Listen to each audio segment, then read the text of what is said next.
Madame, Monsieur, bonsoir et bienvenue. Tout de suite là maintenant, nous allons parler donc de KDS Holding et Soutok. Rappelez-vous ces entreprises dans le transport qui ont proposé un système de leasing donc aux populations ivoiriennes. Alors, ce qui n'a pas vraiment marché. Il s'agit aujourd'hui pour elles de rembourser aux souscripteurs tout ce qui a été cotisé. Mais malheureusement, sur 19 milliards collectés auprès des souscripteurs, seulement 6 milliards. Les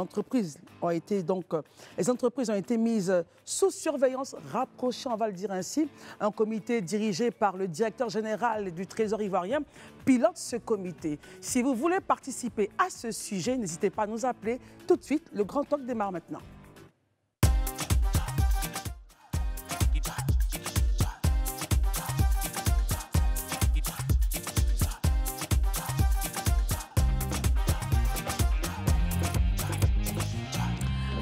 Merci d'être avec nous. Merci de ce que vous êtes de plus en plus nombreux à nous suivre de partout en Côte d'Ivoire et dans le monde, chaque jour à 19 h sur Live TV. Sarah, bonsoir. Bonsoir Christelle. Merci d'être là. Merci beaucoup. Herman Aboua, bonsoir. Bonsoir Christelle, bonsoir chers téléspectateurs, bonsoir les gens de San Pedro. Élisée Boloube, bonsoir. Bonsoir Christelle, bonsoir chers tous, bonsoir chers téléspectateurs. Daouda, bonsoir. Bonsoir à tous, bonsoir chez vous et surtout, bonsoir Sarah. Daouda, peut-être que vous allez lever le niveau de votre voix. D'accord, il n'y a pas de Alors, problème. messieurs, dames, le sujet est d'intérêt, on va dire, national, puisque nous avons tous connu donc ces moments où il y avait des souscriptions pour ces entreprises qui proposaient un système de leasing, avoir un véhicule le plus rapidement avec des contributions. Mais aujourd'hui, malheureusement, l'affaire a mal tourné. Ça ne marche pas. On demande donc de rembourser ce que les souscripteurs ont eu à faire. C'est compliqué. 19 milliards engrangés, 6 milliards pour l'instant remboursés. Les entreprises ont été positionnées donc sous surveillance rapprochée par un comité piloté par le directeur général du Trésor. Aujourd'hui, il s'agit pour nous d'analyser un peu cette actualité-là. Alors, Herman Aboua, quel est votre point là-dessus? Quel commentaire tout ceci appelle de vous? Bon, à quoi a-t-on observé depuis le début dans cette affaire KDS et Soutok? On a vu qu'il y a eu des plaintes, les autorités compétentes ont tardé, il faut le dire, à réagir sur ces points-là. Je pense que ce sont des sociétés qui sont quand même légalement constituées, donc on sait plus ou moins où les trouver. Et puis aussi, il n'y a que les étudiants qui ont forcé par le biais Tout à fait, on se rappelle que la FECI avait bloqué. On peut quand même avoir un début de remboursement, mais les autres, plus rien. Il y a eu même un coup de feu, on a entendu parler d'un coup de feu qui est parti dans un parking d'un des patrons et qui a atteint un des manifestants, des personnes, des souscripteurs. C'est cela. Aujourd'hui, jusque-là, on n'en sait pas plus que ça. Depuis le début, on pourrait dire aussi que les deux patrons, enfin surtout celui comment on l'appelle là, de Soutok, oui. C'est quelqu'un qui a eu plein de prix ici et de médailles, je pourrais le dire. Il a même, pas maintes fois été médiatisé par la population. Tout portait à croire que les populations pouvaient faire confiance à ces patrons-là, à ces structures-là et autres. Or, c'était plus ou moins du pipeau. Moi, je pense qu'on a quand même le latif du gouvernement, il faut pouvoir le dire. Peut-être que le gouvernement n'est pas impliqué, puisque aujourd'hui, le gouvernement met en place un système pour pouvoir essayer de comprendre et aider les populations à rentrer dans leurs fonds. Mais depuis le début, tout l'environnement portait à croire que c'était des structures qui étaient sérieuses, que les populations pouvaient se mettre dedans. Ça a tout l'air d'un blanchiment d'argent, il faut pouvoir le dire, d'un blanchiment de ressources, dont on voit seulement ces deux patrons de KDS et de Soutok, et peut-être même que les véritables responsables sont tapis dans l'ombre. Mais je pense que c'est dommageable. Dieu merci, le pouvoir aujourd'hui veut encadrer cela. Dieu merci. On espère que, parce qu'on voit que les remboursements sont timides. 27% environ 19 milliards, on dit 6 milliards, 6 milliards sur sont 19. remboursés. C'est très timide. Il faudrait qu'on pense aussi à ces populations qui ont voulu faire confiance à des structures parce que, vu les conditions de leur vie, dans leur vie, voulaient avoir quelque chose pour améliorer leur revenu. Finalement, ces personnes n'en ont pas pu les avoir. Alors, Sarah, dans les propos d'Herman tout à l'heure, il a dit que les autorités compétentes auraient donc tardé à réagir.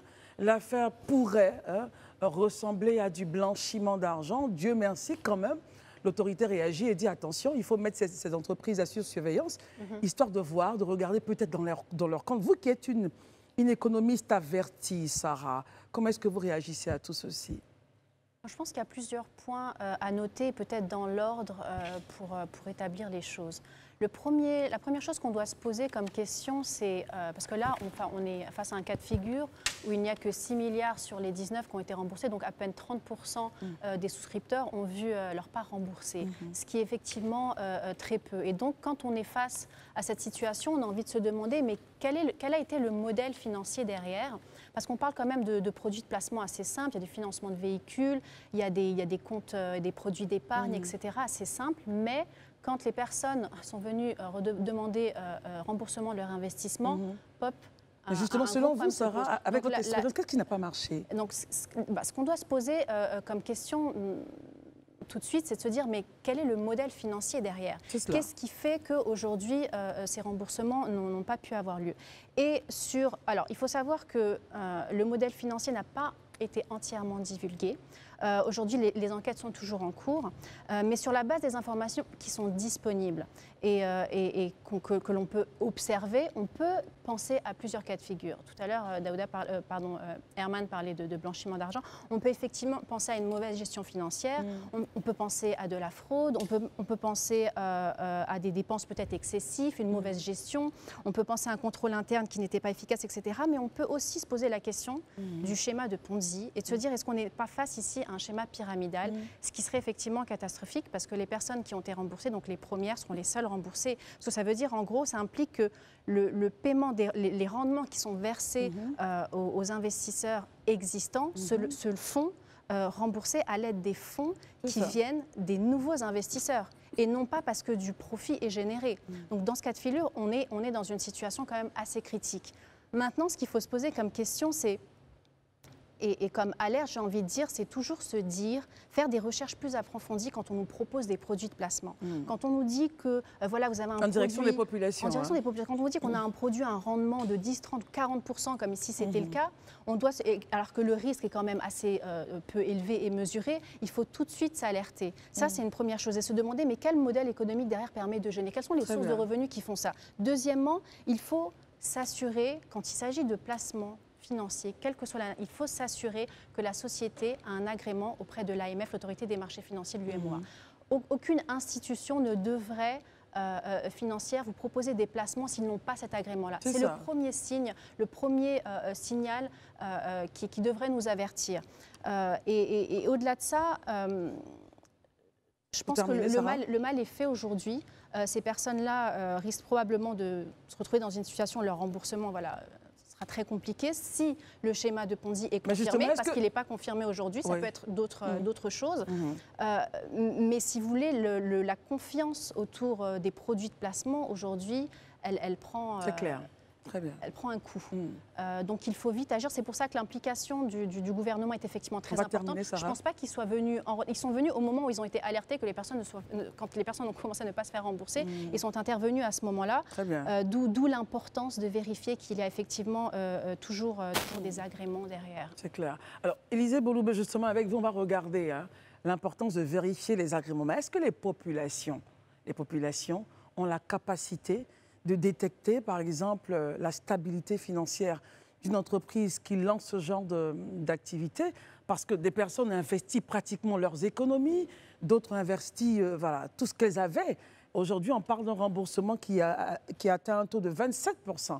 Alors, est-ce que l'État, comme Herman le disait, l'État a réagi en retard? Comment une entreprise pareille? On a eu un cas déjà avec l'agrobusiness. Est-ce qu'on n'était pas alerté? Et comment on se retrouve justement aujourd'hui à mettre ces entreprises-là sous surveillance rapprochée? Élisée, éclairez nos lanternes. Moi, je pense qu'il faut avoir l'honnêteté, le courage de le dire. Je pense que l'État a réagi en retard. Il ne faut pas qu'on se voile la face. J'en veux même pour preuve juste les propos de l'ex-directeur général du Trésor, qui aujourd'hui est devenu ministre, quand il prenait la décision le 16 mai 2023 de suspendre les activités de ces deux entreprises-là. L'une des raisons qui a été évoquée, c'était laquelle? C'était le fait qu'il y avait un contournement par ces entreprises-là du dispositif réglementaire relatif à la possession préalable, écoutez bien, de la carte de transport avant l'exercice de leurs fonctions. Un contournement, ça veut dire? Non, un contournement du dispositif. Ça veut dire qu'ils ont commencé à exercer leurs activités sans au préalable avoir obtenu la carte de transport qui donne droit à faire les... Comment cela est possible dans un État Mais justement, c'est pourquoi je dis que dans un premier temps, on a une responsabilité étatique, en réalité. Deuxièmement, on dit qu'il leur est reproché le fait de lancer un appel public à l'épargne, ce qui n'est pas dans leur cahier de charge. Deuxièmement, on leur reproche leur reproche le fait qu'ils ne présentent pas un schéma de garantie des fonds qui sont collectés. Le remboursement même des fonds. D'abord, la garantie, la collecte, comment est-ce que c'est géré? Il n'y a pas de garantie. Vous voyez, donc, il y a 3 réponses majeures qui ont été données, je vous dis bien, le 16 mai 2023. C'est-à-dire ça fait plus d'1 an aujourd'hui que ça a été donné comme raison. Quand vous regardez ça 1 an en arrière, quand vous vous projetez, je peux répondre à votre question aisément en disant oui que l'État a réagi très en retard. Parce que si tant est que ces éléments évoqués sont vrais, et je suppose que c'est vrai parce que je ne peux pas douter quand même de la parole d'un responsable, un haut responsable de l'État, ça veut dire qu'on a une faille quelque part. C'est d'autant plus gênant qu'il y a eu des activités similaires par le passé. Il y a eu des antécédents. Je pense qu'à un certain moment, vous savez, il n'y a pas très longtemps sur ce plateau ici, je disais que notre problème, et ça j'insiste et je dis dessus en Côte d'Ivoire, tout notre problème repose sur le contrôle et le suivi. Voilà notre talon d'Achille. Tant que ce problème ne sera pas résolu dans tous les secteurs d'activité dans ce pays, on sera toujours confronté à cette situation. Contrôle, suivi, évaluation. Mais bien sûr. Parce que ça, c'est pas, justement, c'est parce qu'il y a eu faille dans le contrôle. Parce que comment quelqu'un peut commencer à exercer une activité alors que cette activité est censée, avant de démarrer, est soumise à l'obtention au préalable d'une autorisation qu'ils n'ont pas et puis ils commencent à exercer. Comment ça peut être possible? Et un appel de fonds public. Ça veut dire qu'il y a un problème de contrôle. Il faut encore un appel public de fonds, ce qui n'est pas dans leur cas de registre. Et ça a pris du temps. Parce que comment l'État, ou du moins qu'est-ce qui déclenche la mise en œuvre du contrôle de l'État? C'est le fait qu'on voit des panneaux publicitaires partout dans la ville. Ça veut dire que si on n'avait pas des panneaux publicitaires, tant qu'on n'aurait pas eu des panneaux publicitaires dans la ville qui annonçaient tout ça, ils pouvaient exercer leur activité en souterrain tout ce temps-là. C'est-à-dire qu'il y a un problème de contrôle. Et ça, il ne faut pas qu'on se voile la face. On le dit, ce n'est pas qu'on est méchant, mais c'est parce que justement on veut que les choses changent. Si tant est qu'on veut aller de l'avant, on veut réaliser un certain nombre de prouesses, il faut qu'on ait le courage. Moi, je dis, je n'ai aucune gêne, voilà, je n'ai aucune gêne à ce que même on monte des structures étatiques chargées exclusivement de contrôle. On va les payer. Parce que c'est ce qu'ils vont faire là. On va avoir plus que ce qu'on va prendre pour les payer. Il faut qu'on arrive à un moment donné à mettre au cœur du système la question du contrôle, du suivi et de l'évaluation. Ça, tant qu'on ne va pas arriver à ça et qu'on considère que c'est quelque chose de négligeable ou de mineur, on se retrouve tous dans ce schéma-là. Ça, c'est de la première chose. Deuxièmement, mais les populations, qu'est-ce que vous voulez? Moi, je pense que les personnes à blâmer, si ce n'est pas les populations. Parce que Sarah dit il faut avoir, il faut avoir telle autorisation. Non, ça ne blâme pas. Non, je ne dis pas que vous avez dit qu'on les blâme. C'est pas ce que je suis en train de dire. Rassure-toi. Ce que je voulais juste rajouter, c'est que comme on n'a pas la possibilité de contrôler, parce qu'effectivement, patron, ça fait depuis l'année dernière qu'on parle de CADES, on avait même reçu ici quelqu'un sur le plateau, ça fait un moment qu'on le sait, effectivement, l'État n'a pas réagi comme il aurait dû réagir. Mais ce que j'ai envie de dire, c'est que comme c'est souvent le cas, ne serait-ce que pour les immeubles qui s'effondrent alors qu'ils n'ont même pas d'autorisation. Je suis totalement d'accord avec toi. Comment est-ce qu'on... Oui, c'est juste renforcer ce point. Globale, comment donner des outils aux gens pour qu'ils ne se fassent pas avoir, vu que le contrôle n'est pas efficace. Je rassure. Voilà. Ça va te rassurer. C'était même pas une réponse à ton argumentaire que je pose de toute façon. Non, mais c'est un point important. Voilà, juste en réalité, tout le monde n'a pas forcément des réflexes de contrôle. Mais c'est justement parce que tout le monde n'a pas les réflexes de contrôle que nous avons confié la gestion et le contrôle de nos biens publics là à l'État. Parce que nous tous, on ne peut pas aller contrôler. On n'a pas forcément le réflexe. Donc, c'est l'État qui doit nous faire le point des contrôles. C'est pourquoi on les a mandatés. Donc, à ce niveau-là, moi, je vais être honnête. Pour sortir de cette situation-là, il ne faut pas qu'on se voile la face. Et 1 an après, ils n'ont pas pu rembourser. Ils ne sont qu'à 27%. Ce n'est pas que je veux faire... Je veux m'ériger... prophète de malheur. Je veux m'ériger en prophète de malheur. Mais la vérité, ils ne pourront pas rembourser à 100%. Ce n'est pas possible. Moi, je pense que l'État, à un moment donné, doit avoir le courage, surtout qu'il est engagé dans une dynamique de solidarité. De dire que... Nous prenons... Moi, l'État, vu qu'à un certain moment du fonctionnement de la responsabilité que m'avait confiée, j'ai failli, moi, l'État, je décide donc de vous rembourser, de rectifier, de gérer ce qu'il y a. Quant à bloquer les actifs de toutes ces entreprises-là, mais moi, l'État, je prends sur la responsabilité de pouvoir vous rembourser. Il faut qu'on y arrive. Très bien, Élisée. Oui, parce que vraiment, le préjudice, c'est les familles qui sont en difficulté aujourd'hui. On reviendra avec vous. Daouda, est-ce que le fait justement qu'aujourd'hui ces sociétés-là soient sous contrôle on va dire, surveillance rapprochée, on va le dire ainsi, vous rassure quant à ce que peut-être, in fine, l'État pourrait dire, bon, finalement, je vais voir ce que je peux faire pour aider ces populations qui ont cru à ce système-là, Daouda. Bon, lorsque Élisée était en train de parler, j'avais envie de le pincer. Pourquoi? Il dit, Élisée, réveille-toi. Parce que, Ah bon? Oui, réveille-toi. Parce que ça va être très brutal. Oui, ce sera brutal, mais au moins il va sortir de l'illusion dans laquelle il veut sûrement baigner. Parce Pourquoi que je tiens à vous rappeler que... Vous vous rappelez de Bernard Madoff, qui s'est inspiré de Charles Ponzi? Exactement. Est-ce que ceux qui ont été grugés à cette période-là, ils ont été remboursés? L'État américain a dit qu'il allait rembourser quelqu'un? Moi, je comprends aisément quand on dit qu'il n'y a pas eu de contrôle de l'État. Mais je ne dis pas du... La réaction aurait tardé. Elle aurait tardé. Mais pour ma part, mieux vaut tard que jamais. Au moins, la réaction a eu lieu. Ils ont mis un stop à cette situation. Mais au-delà de mettre en évidence le laxisme comment on appelle ça, du contrôleur ou de l'État, mais moi-même, je mets en évidence aussi le laxisme de nous-mêmes, population. Comment cela, Daouda? Je dis ça pourquoi? Quand un serpent t'a déjà piqué, quand tu vois le ver de terre, je pense qu'il faut faire très attention. On se rappelle tous de la fameuse affaire de Monevea, agribusiness. Yapi a disparu jusqu'à aujourd'hui. Je laisse le nom de mon père. Mais moi, il vient de chez toi. S'il vous plaît. Juste au passage, c'est juste une boutade. Mais Monevea a fait des morts ici en Côte d'Ivoire. Est-ce qu'on a remboursé quelqu'un? Jamais. C'est à ce moment, selon vous, que l'État aurait dû réagir, c'est ça, Daouda? Je ne parle même pas de l'État. Moi, je parle même de nous-mêmes, Ivoiriens. Parce que, regardez, la somme colossale, 20 milliards de francs CFA, pratiquement, qui ont été collectés par 2 entreprises. Vous regardez comme c'est énorme. Et c'est là où je rejoins Sarah quand elle dit, nous-mêmes, à un certain moment, tu sais que tu vas aller mettre ton argent dans un investissement. Même quand tu veux faire un kiosque à café dans ton quartier, il y a une étude de marché que tu vas faire pour voir, parce que c'est un risque. Il n'y a pas d'entreprise où il n'y a pas de risque.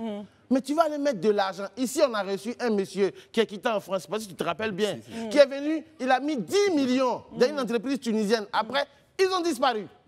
Bon, on n'a pas le nom de l'entreprise, attention. Non, mais il était sur ce plateau. Très bien. Les 2 entreprises, l'entreprise tunisienne a disparu. Très bien. Et je vais... Daouda, terminé. Ok. Je vais encore plus loin.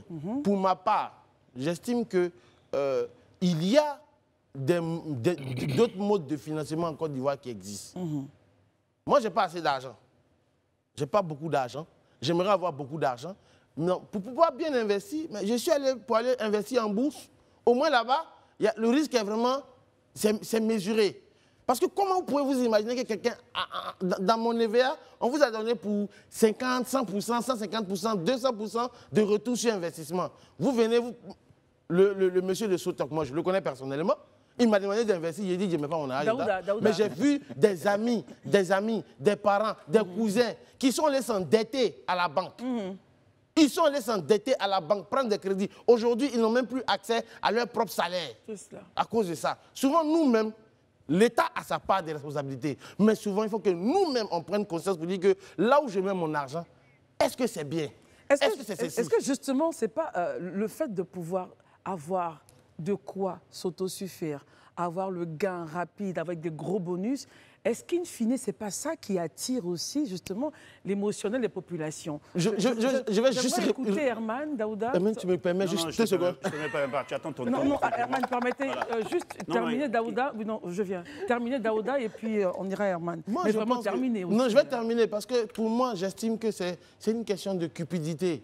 Aujourd'hui, on est devenus tous... Oui, c'est de la cupidité. C'est votre point de vue. C'est mon point de vue, c'est de la cupidité parce que même nos mamans qui vendent la tomate, l'arachide au bord de la route, comment on appelle ça, la loco, elle ne s'attend pas à avoir 200% de RSI. Merci Daouda. Herman a la parole. Allez-y, Herman. Justement, moi je voudrais dire à Daouda ceci. Notre administration doit pouvoir cesser de mettre en lumière des personnes ou bien des entreprises sans réglementation, sans respecter les normes, qui appellent à l'épargne publique. C'est-à-dire, Herman?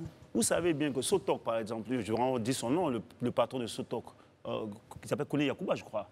Il a été ici médaillé, il a été médaillé par le gouvernement ivoirien. pour parmi les jeunes modèles en termes de réussite en entreprise. C'est toutes ces choses. Pourquoi? Les prix qu'on donne, lorsqu'on fait les prix d'excellence et autres, on donne en fin d'année les médailles qu'on reçoit, que je n'ai jamais reçues. Les petits pins que vous avez souvent, vous avez les noms, chevalier, officier, je ne sais pas du quoi.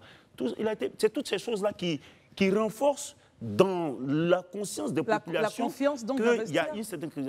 Parce que c'est 20 milliards à peu près qui ont été comment on appelle, collectés.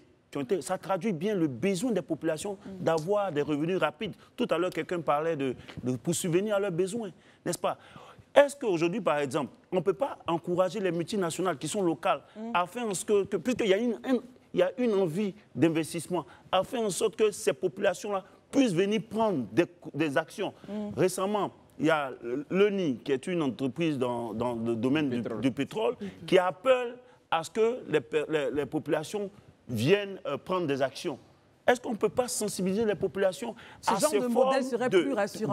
Daouda en parlait, à ces formes d'investissement qui sont sûres. Parce que tout bon investissement, ce n'est pas comme ça, ce n'est pas de 1,50% du taux de bénéfice. En même temps, Herman soulève un point. Il dit attention au modèle que l'on présente. Il parle du modèle qu'on présente et c'est sur ça que j'aimerais pas. Daouda, je vous donne vraiment la demi de la demi.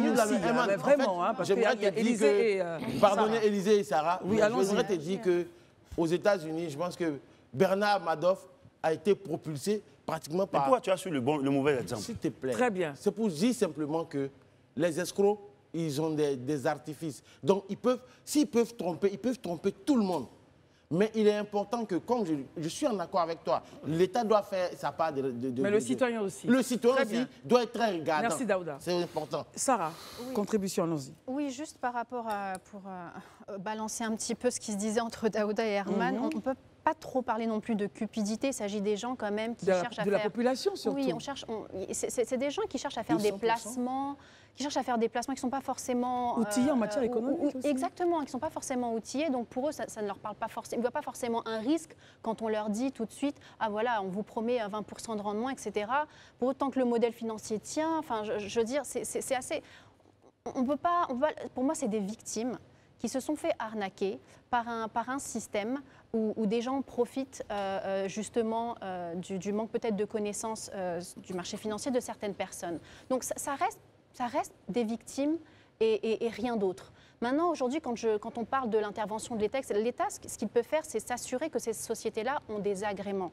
Maintenant, le modèle financier derrière, c'est encore autre chose. C'est des audits de contrôle qui doivent vérifier ça. Et si on prend par exemple le cas de Bernard Madoff, je pense qu'il avait tous les agréments possibles et imaginables. C'était quelqu'un de très respecté. En fait, il a joué sur sa réputation, sa crédibilité, sa carrière, pour monter derrière la plus grosse arnaque du siècle. Je reviens justement. Donc c'est difficile. Tout le monde peut se faire arnaquer, même les plus grands, les plus petits. Sarah. Mais n'empêche qu'il y a des choses que nous, à notre niveau, qu'on ait étudiées ou pas, qu'on puisse vérifier. Qu'est-ce que le citoyen, de façon claire et simple, Sarah, de façon spécifique, qu'est-ce que le citoyen devrait vérifier comme information avant d'investir dans un business? Deux choses. La première, c'est que la société de placement sur laquelle il travaille, commence à investir ou s'engager, ait un agrément. À partir du moment où on propose un produit de placement, il faut avoir un agrément à l'AMF, l'autorité des marchés financiers. C'est la première et c'est très facile à vérifier. Le deuxième, c'est de se dire, si on me propose un rendement au-delà de 10%, et que le risque est très faible, il y a une arnaque derrière. Ce n'est pas possible. Même à la bourse, quand on va investir, il y a une différence entre investir dans les obligations et les actions. Les actions peuvent être très risquées, mais elles sont très rentables. Les obligations sont moins rentables, mais elles sont beaucoup moins risquées. Cette balance-là, elle se retrouve dans tous les modèles financiers. Donc si on propose par exemple 200%, 300%, il faut faire attention. Même 15%. On doit faire attention. Il faut se poser la question du modèle et vous avez le droit, en tant que souscripteur, investisseur, de demander le modèle financier et demander ensuite aux gens autour de vous qui se connaissent peut-être un peu plus en finance pour savoir si ce modèle tient la route. Très bien. Élysée Boloubeu, alors mon point aujourd'hui, c'est que c'est vrai, c'est compliqué, mais on a un comité quand même de veille qui est là. De suivi, ouais. De surveillance. Ça veut dire que l'État veut regarder et peut-être, pourquoi pas, apporter des solutions. Et bon, Daouda estime que c'est un leurre d'imaginer que l'État puisse dire, bon, moi, parce que ça n'a jamais été fait, enfin, le cas n'a jamais existé. Mais est-ce que vous pensez que ce comité de veille pourrait pousser ces entreprises-là à rembourser, avec le temps que ça prendra, les souscripteurs? Oui, le problème, ce n'est pas le temps que ça prendra. Il faut qu'on rembourse les souscripteurs le plus tôt possible. Parce que le temps que ça prendra, le souscripteur, là, peut-être, ne sera plus là. Parce que certains, comme lui-même l'a si bien dit, ont pris toutes leurs épargnes, tout ce qu'ils avaient comme économie. Souvent même des patrimoines familiaux ont été bradés pour pouvoir investir dans ce domaine-là. Qu'est-ce qu'ils deviennent? Ils vivent de quoi aujourd'hui? Donc on ne va pas dire qu'on va attendre que tout cela... Et comme je l'ai dit, moi je reste totalement convaincu que ces entreprises ne pourront pas rembourser à 100%. Ce n'est pas possible. Quand je regarde le ratio, au bout d'un an d'interpellation, on est à 27%. Ils ne pourront pas rembourser la totalité. Parce que justement, le système sur lequel a été basée cette structure-là ne peut pas permettre de rembourser la totalité de tous les membres si les activités sont suspendues. Ce n'est pas possible. Ça, voilà. Donc, il faut avoir l'honnêteté et le courage de le dire. Mais donc, solution, qu'est-ce qu'on fait? C'est ce que j'ai dit. Mais tout à l'heure, je l'ai dit. J'ai dit, moi, pour moi, quitte à ce que l'État saisisse les actifs de toutes ces entreprises-là, pour contrôler les actifs. Vous faites bien de rester sur Live TV pour suivre le Grand Talk. Encore une fois, bonsoir. Et si vous venez à peine de nous prendre en marche, nous sommes à la seconde partie de ce temps d'antenne. La première partie, vous pouvez donc la revoir sur notre YouTube. Alors, messieurs, parlons d'un autre sujet important, parce que la Côte d'Ivoire, n'oublions pas, est une terre d'accueil. 51 827 réfugiés déclarés officiellement en juin 2024 en Côte d'Ivoire.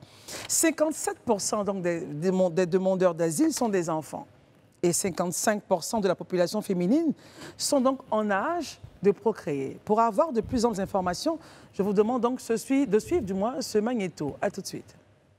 La persécution, la dictature, le terrorisme, l'insécurité généralisée ou du fait de sa race, de sa religion, de sa nationalité sont quelques-unes des raisons qui poussent chaque année des milliers de personnes à fuir leur pays d'origine. Ces réfugiés qui trouvent asile sur des terres plus hospitalières sont honorés à l'occasion de la Journée mondiale du réfugié. Cette année, le thème choisi pour cette journée est « Solidarité avec les réfugiés pour un monde qui accueille les réfugiés ». Une assistance financière pour leur permettre de trouver à manger pendant le traitement. Pour les logements, actuellement à la suite de la politique d'assainissement des quartiers précaires, plusieurs réfugiés sont en souffrance avec des bagages dehors. Nos propositions, prière de prévoir une politique de relogement pour tous les réfugiés qui sont dans cette situation. Le réfugié a tous les droits comme citoyen et mérite d'être aussi bien traité. Selon les statistiques, on dénombre environ 11 595 réfugiés à ce jour en Côte d'Ivoire. Les demandeurs d'asile sont des femmes et des enfants dans l'intervalle qui tourne entre 13 et 49 ans. Voici un aperçu des statistiques concernant l'accueil des réfugiés en Côte d'Ivoire au 19 juin 2024. 60 098 individus planifiés, dont 51 708 proviennent de 11 562 ménages. 51 827 individus ont été officiellement enregistrés, correspondant à 11 595 ménages à ce jour. Ce jour de la célébration du réfugié, le HCR, aux côtés du gouvernement ivoirien, par le biais de Dara, a affirmé son engagement à participer à résoudre toutes les problématiques liées aux questions des réfugiés.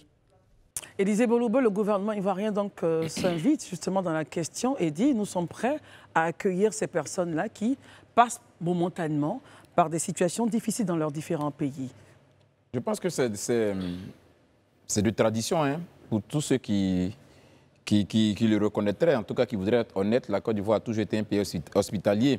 Et la Côte d'Ivoire a toujours abrité sur son territoire, en tout cas ceux qui étaient en quête de secours et qui étaient en quête d'un bien-être. La Côte d'Ivoire a toujours été ainsi. C'est pourquoi justement je pense que c'est à justice ceux-là même qui ont composé l'hymne national de l'Abidjanaise.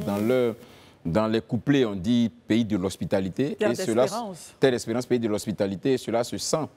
Là, on nous parle dans l'élément de 60 000 réfugiés. Je pense que c'est ceux qui ont été recensés de façon officielle.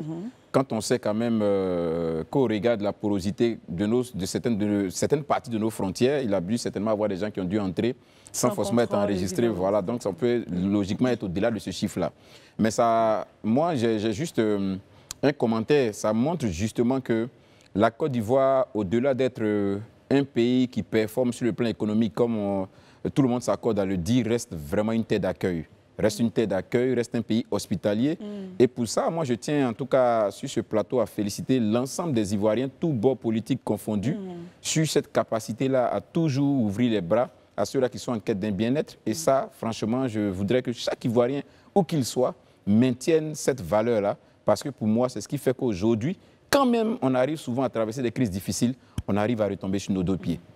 Parce qu'on a la capacité justement d'accueillir l'autre. Oui, parce qu'il y a déjà, il y a déjà cette onction divine-là, parce que accueillir, selon les Écritures saintes, accueillir, recevoir un étranger, c'est recevoir quelque part Dieu en réalité. Donc c'est très important d'être très réceptif en ce qui concerne les étrangers. Et cette phrase me servira de pont pour vous, Herman, accueillir l'autre, donner le gîte couvert à l'autre, c'est un peu accueillir Dieu. Comment est-ce que vous réagissez à cette action voilà, de la Côte d'Ivoire avec le HCR pour les réfugiés? Est-ce que ça vous parle personnellement, Herman? Non, moi, vous avez dans le reportage, on a vu quand même les raisons évoquées qui amènent les gens d'un statut de personnes ordinaires qui avaient tout chez eux ou dans leur pays à se réfugier dans un pays, dans un autre pays. Donc moi je pense que pour avoir été moi-même, je veux dire, un demandeur d'asile dans des pays, je pense bien que s'arrêter un moment et puis penser à toutes ces personnes qui sont là. Souvent, on les voit à côté de nous, on ne s'imagine pas pourquoi est-ce que ces personnes sont là, mais effectivement, ces personnes-là ont vécu certainement des expériences, des situations assez difficiles qui les obligent. Comme on le dit, on est toujours à l'aise que ce soit, mais ces personnes-là sont contraintes d'être ailleurs. Donc vous comprenez que c'est très important. Moi, je pense que ce qu'il faut dire aussi, c'est de faire en sorte que ces personnes-là soient carrément intégrées. Parce que j'ai écouté les responsables parler, le relogement et autres. La politique qui marche en termes de réfugiés, je trouve qui est efficace, c'est de faire en sorte que le réfugié puisse s'intégrer de sorte à pouvoir lui-même subvenir à ses besoins et participer à lui-même à ses frais d'avoir une pitance par quelqu'un d'autre, d'attendre à ce que chaque mois, parce qu'on peut t'aider aujourd'hui, mais on ne peut pas toujours consacrer un budget à le faire. On ne peut que peut-être prendre certaines personnes qui sont en situation vulnérable, mais lorsque tu as tes 4 jambes, que tu es réfugié dans un pays, qu'on t'a permis l'intégration et autres, il faut pouvoir trouver toi-même à être actif pour pouvoir te prendre en charge. Et je pense que ce modèle-là existe ailleurs dans beaucoup de pays et ça marche. Et c'est très important de le faire. Et j'avoue que cette journée pour penser aux réfugiés, les gens ont bien fait de penser parce que quelque part ailleurs, il y a des situations qui sont difficiles, qui obligent les étrangers à être chez d'autres, dans d'autres pays. Voilà, et c'est des situations qu'on ne prévoit pas, mais qui, au cours des événements de vie, peuvent véritablement arriver. En tout cas, merci d'avoir réagi là-dessus. À cause du temps, oui, à cause du temps, on va progresser avec M. Jean-Tanguy Yapoadou. M. Jean-Tanguy Yapoadou, et là, on parlera d'autres choses, mais une chose aussi qui fait plaisir aux réfugiés, voilà. Qu'on soit réfugié ou citoyen du pays, c'est pas grave, Sarah. On aime tous le football et il vient pour nous parler donc du Salon africain.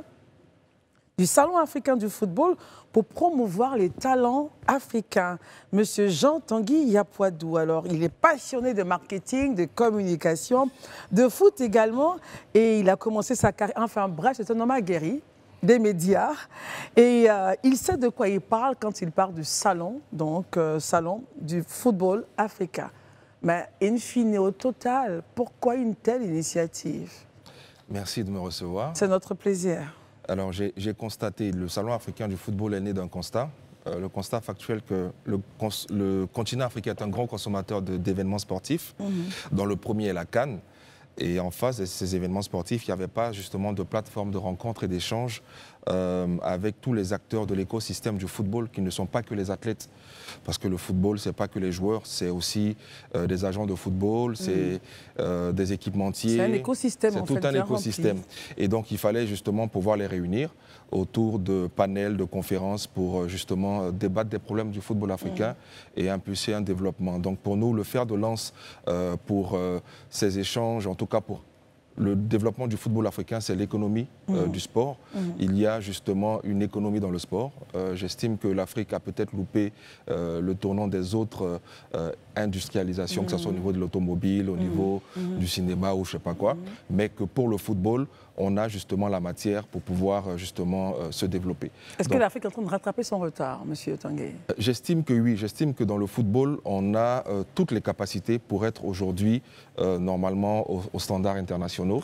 Et justement, un tel salon va justement permettre, à travers les sains débats, les échanges qu'on aura, de pouvoir trouver des solutions aux maux du football africain. Sarah, question? Alors, s'il y a une chose que j'ai retenue de la CAN dernièrement, c'est promouvoir nos talents, trouver et dénicher des talents sur notre continent, mais aussi les former pour le coup. Vous parliez tout à l'heure de développement d'économie sportive, je pense que c'est très bien dit.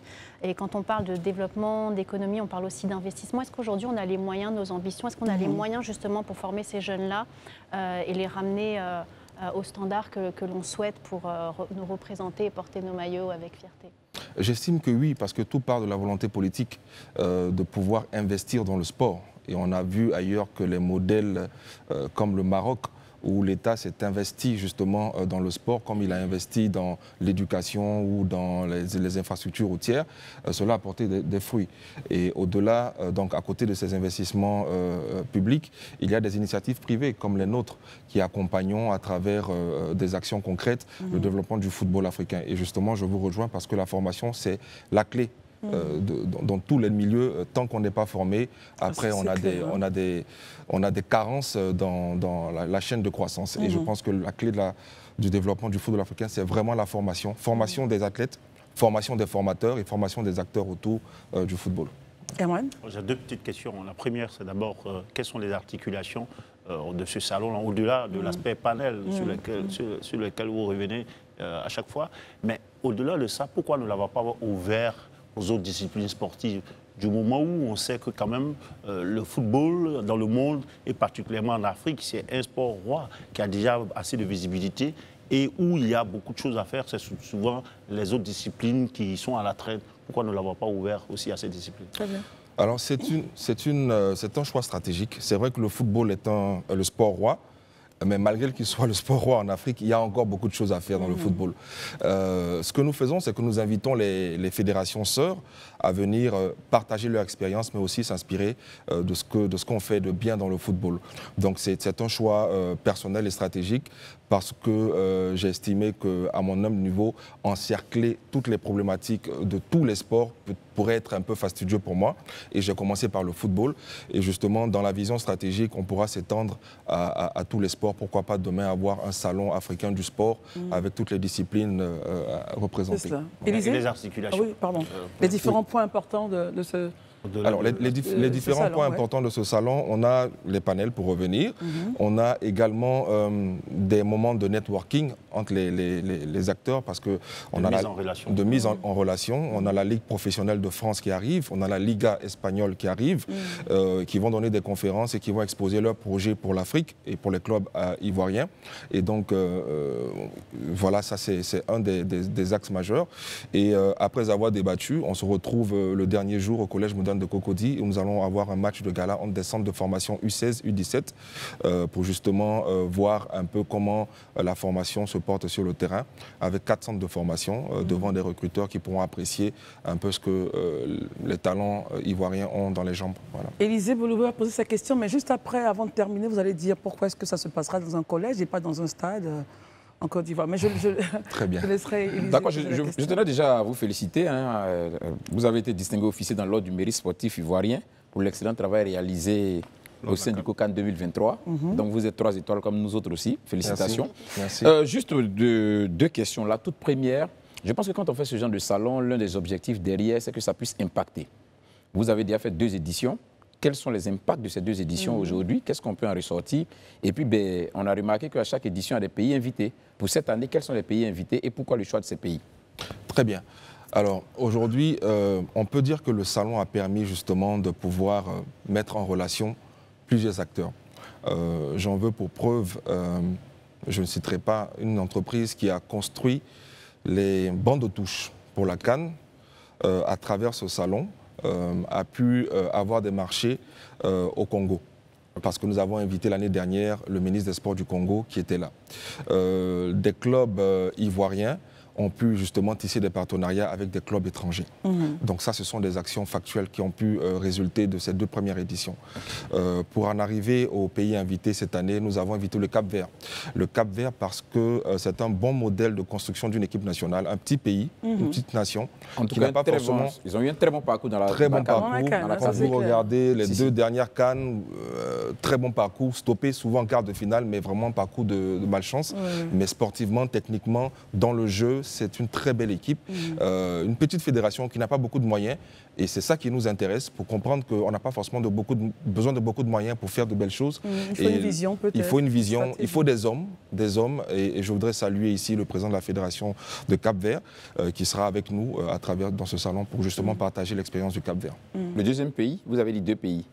Non, un seul pays. Un seul pays. Voilà. Alors, tout à l'heure, vous parliez, lorsque vous répondiez à la question d'Herman, sur le site, là où on va dire, les recruteurs auront l'occasion de regarder, d'observer des talents, les U16 et U18. U17. Vous avez parlé d'un collège où ça va se passer. Enfin, c'est quand même assez bizarre parce que c'est un salon important qui met en relation des fédérations qui n'ont peut-être pas le temps de se voir, de se côtoyer quotidiennement, enfin, avec de grandes visées. Et vous le faites dans un collège alors que nous avons le parc des sports.